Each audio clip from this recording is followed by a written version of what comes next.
నమస్తే సార్. మా NMC channel మీకు స్వాగతం పలుకుతుంది. థ్యాంక్ యూ మా సార్. ఎన్ఎంసి ఛానల్ యొక్క ప్రేక్షకులకి మీ యొక్క ధ్యాన జీవితం, ధ్యాన అనుభవాల్ని పంచాల్సిందిగా కోరుతున్నాను. ముందుగా మీ పేరు, మీ ఊరితో స్టార్ట్ చేయండి. నా పేరు వెంకటలక్ష్మి అండి. పల్లివేల, కోనసీమ జిల్లా.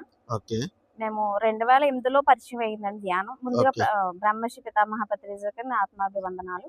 ఓకే 2008లో పరిచయం అయిందండి ధ్యాన జీవితం. మ్హూ. కానీ అప్పుడు కొన్ని కారణాల వల్ల మేము ధ్యానంలోకి సరిగా రాలేకపోయాం, బయటికే రాలేకపోయాం, ఇంట్లో నుండే చేసుకునేవాళ్ళం. మ్. 2013 నుంచి 2014 నుంచి బయటికి పిరమిడ్లు కానీ శాకాహారాలు కానీ ఎక్కడికైనా రావడం, మ్హూ. ధ్యానం చేసుకోవడం, ఓకే ధ్యానం గురించి పరిచయం ధ్యానం చేయడం. ముందు మీ జీవితం ఎలా ఉండేది? ధ్యానంలోకి వచ్చాక మీ జీవితం ఏ విధంగా మారింది? ధ్యానంలోకి రాకముందు కొంచెం ఇబ్బందులుగా ఉండేదండి. ఏమీ ఓకే తెలిసేది కాదు, బయటకే వెళ్ళే వాళ్ళం కూడా కాదు. ధ్యానంలోకి వచ్చాక కొంచెం భయం పోయింది, చాలా ధైర్యంగా ఉంటున్నాం, ఎక్కడికైనా వెళ్ళగలమనే ధైర్యం ఉందండి, మ్. దేనికైనా తట్టుకోగలే శక్తి ఉంది. ఓకే రోజుకి ఎంతసేపు చేస్తారు ధ్యానం? నేను నైట్ 1 గంట చేస్తానండి, మ్. తెల్లవారుజామున 3 గంటల నుంచి 5 వరకు చేస్తాను. Okay super super. మరి అలానే చూస్తున్నట్లయితే మీరు చాలా చోట్ల గమనించుంటారు, చెట్లు నరికేసి పొలాలుగా మార్చడం, అలాగే చెట్లు నరికేసి బిల్డింగ్లు కట్టడం, పొలాలను చెరువుల్లా మార్చడం లాంటివి చేస్తున్నారు కదా.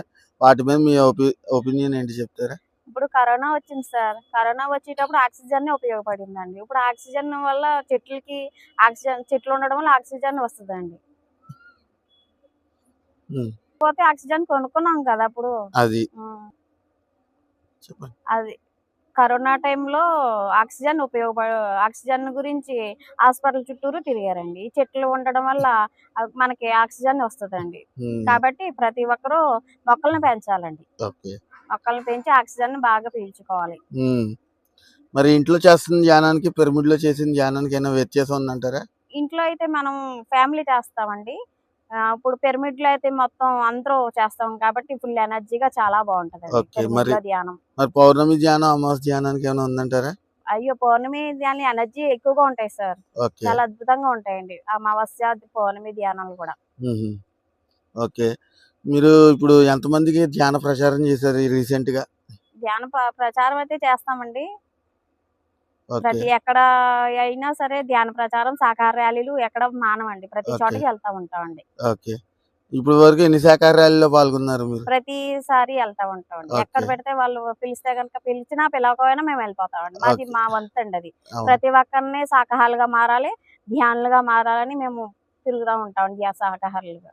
ఓకే అండి. మరి అదే విధంగా చూసినట్లయితే ఎన్నో శాఖాహార ర్యాలీలో మీరు పాల్గొన్నారని మీరు చెప్తున్నారు.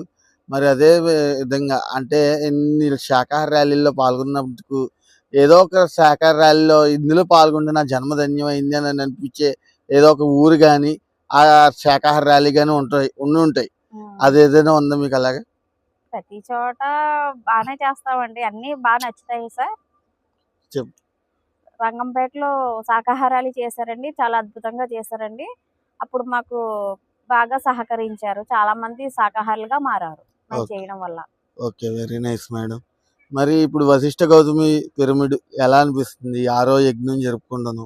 చాలా అద్భుతంగా ఉందండి. పిరమిడ్ లో గోదావరిలో స్నానం, పిరమిడ్ లో ధ్యానం, ఆరు షడ్రుచులు.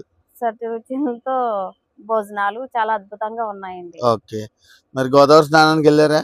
ఇంకా లేదు సార్, వెళ్ళాలి. మా ఫ్రెండ్స్ అందరూ వచ్చాక సరదాగా వెళ్దామని, బోట్ షికార్కి వెళ్దామని వెళ్ళలేదు. ఓకే ఓకే మరి పిరమిడ్లో ధ్యానం? సూపర్ అండి, ప్రతిరోజు చేస్తున్నామండి. ఓకే ప్రొద్దుటే తెల్లవారుజామున 3 గంటల ధ్యానం చాలా అద్భుతంగా ఉంటుందండి. Okay madam. మరి మీ సమయాన్ని కేటాయించి మా ఎన్ఎంసి ఛానల్కి మంచి అనుభవాలు, సందేశాలు అందించినందుకు ఎన్ఎంసి ఛానల్ తరపు నుంచి మీకు ధన్యవాదాలు. Thank you sir, thank you. మీకు కూడా సార్.